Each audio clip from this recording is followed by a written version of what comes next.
familiar with, but I can imagine it would be challenging, that's for sure. So we've got a champion, Glen Penlington, who's going to sort of give us the rundown on what it's all about, and perhaps tell us about the championship too. So Glen, welcome to the show. Great to have you on board.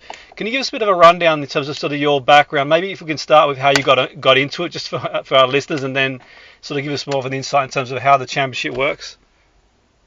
Yeah, so I've been competing in wood chopping and timber sports since I was 15. So I got into it from my dad competing as well in the events, and then since 2010 I've been involved in the timber sports, and yeah, that's led me to becoming the British champion 3 times, and I'll be looking to go out and retain my title again this weekend at the 3 County Show in Malvern. Brilliant. And I mean, you've mentioned that you've won 3 times, and what's are you sort of confident going into defending the title, or what are your thoughts? How would you prepare for it? I mean, just out of interest, like training wise. Obviously, I don't want to give away any sort of secrets, but generally, what's the preparation going into such an event? So with the preparation for the event for this weekend, I've been hitting the gym quite a bit, so trying to work on my fitness, muscle endurance, and stuff like that. But basically, the best way to train for the timber sports is actually doing the disciplines. So we've got the 6 disciplines that we compete in across the pro event. So we've got the underhand chop, the stand and block chop, and the springboard chop, which are all with axes. And then we've got the stock saw, which is using a Stihl MS661 chainsaw, but everyone's got the same saw there. We've got the single buck saw, which is the long, old school single buck saws, crosscut saws. And then the crowd favourite, we've got the hot saw, which is always at the end of the competition. So that's literally a motorbike or jet ski engine that's been transformed into a chainsaw. So training-wise, doing each of those disciplines as much as I can is the best way to train for the weekend. And sort of with that, Glen, so all those disciplines, do you sort of compete in all of them, or is it just one specific one that you do? So on the weekend, we have a knockout format for the competition. So everyone that qualifies for the Saturday for the actual British Championships will compete in the underhand, the stock saw, and the stand and block chop first. Then there's 12 of us in that, and then they'll get that down eliminated then to 8 people who will compete in the single buck and the springboard, and then it'll go down to the last 6 people then that will all compete in the hot saw and be looking to win the title right at the end.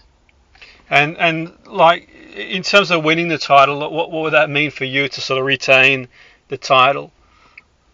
Oh, it'd be absolutely fantastic to do it for a 4th year. It's also our way to qualify for the individual world championships, which is being held in Milan this year. The winner of the British Championships will go through to the European ranking system, and then the top 8 in Europe then qualify for the World Championships in Milan. So that's always the aim to do as well. So not only are you trying to beat everyone at the British Championships, you're also looking to set good times to go into that ranking. No, absolutely. And how does the sort of UK fare against, like, I mean, it like the sport itself? Is it global, or you mentioned there the championship in Milan, and are there what are the sort of stronger nations in wood shopping? So the top guys at the moment are the Australians, closely followed by the Americans and New Zealanders and the Canadians. That's where it all started out in Australia. So they are really strong. But we've got some great up and coming axemen and also axewomen in the UK. So we've got on Friday we've got actually a pro qualifier where we've managed to invite some of the Irish competitors over. So the top 6 from last year have qualified for Saturday's British Championship. Friday we've had the pro qualifier, and then also on Sunday we've got the rookies, which is the under 25 athletes that compete in 4 of the disciplines, and we've also got the women's, which is also on Sunday, and we've got 9 strong women from Great Britain competing in that as well. So the future's looking good for timber sports in Great Britain. No, fantastic. And what's the say, like in terms of the crowds like for the championship? I mean, how many do you sort of roughly do you get that go to watch? It always brings in big crowds, especially at the 3 County Show in Malvern. it's always full right back to the roadway that's behind. There's you can't really get any seats or anything like that, and then there's still tickets available, I think, to go to the show itself, and then you're also able to watch it on the live stream, which will be on the Timber Sports YouTube channels and on Facebook as well. So there'll be a lot of people following along from home as well, which is always good. Yeah, absolutely. I'll probably check it out myself on the stream then, to be fair. And it seems really interesting, really. And in terms of sort of the sport itself, I mean, you mentioned there yourself how you got into it. People who go into the sport, do they generally do you get people who maybe come from other sports type thing and maybe to sort of transfer the skills? For example, you just get generally people who, I'm guessing that different people get into it for a different sort of means, really. But as a general rule, do people sort of come across from other sports as well?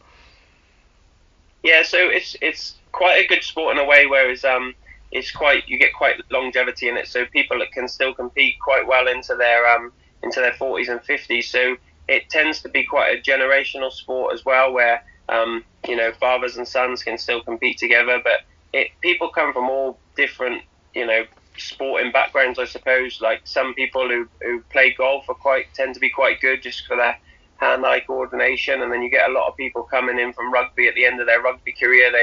They'll look to take up timber sports as the sort of I suppose the families of each one are very, very much linked as well. So you still get people that maybe it's the first sport they take up.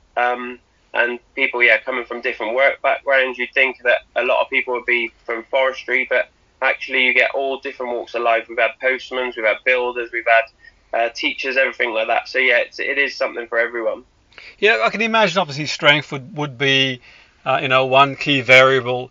But is there sort of like the technique? I mean, how important is the technique, Glenn, as well as sort of like just strength on its own?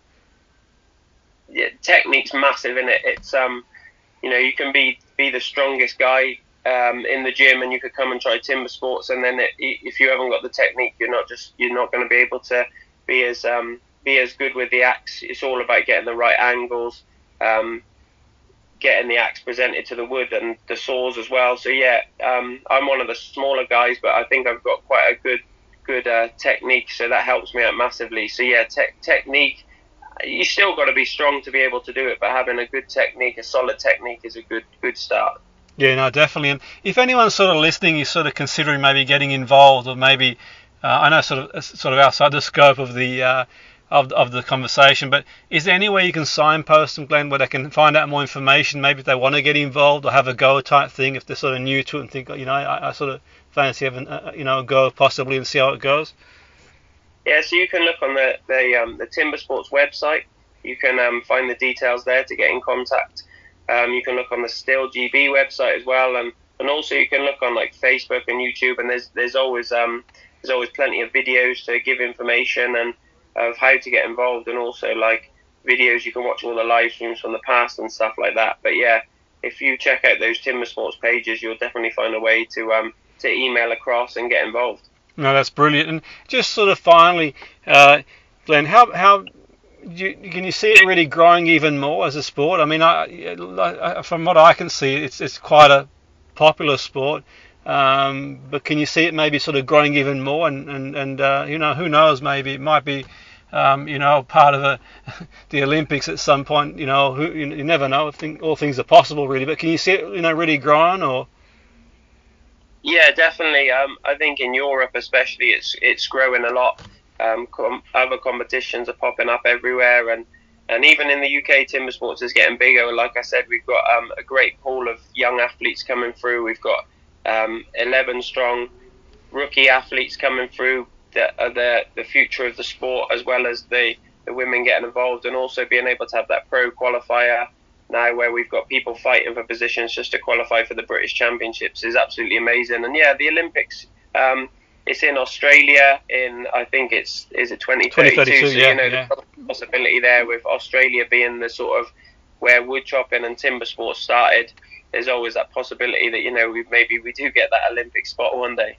Yeah, you never know. Like it says there. I mean, sometimes I think, and I stand corrected, when you host an Olympics, you get to sort of choose a few sports here and there, and obviously if there's a chance to win a gold, it's likely that it could be. Anything's possible, really. But thanks for your time, Glenn. I wish you all the best on the weekend, and hopefully sort of you retain your title. And thanks for your time, and all the best in the championship. Thank you very much. Thanks for having me.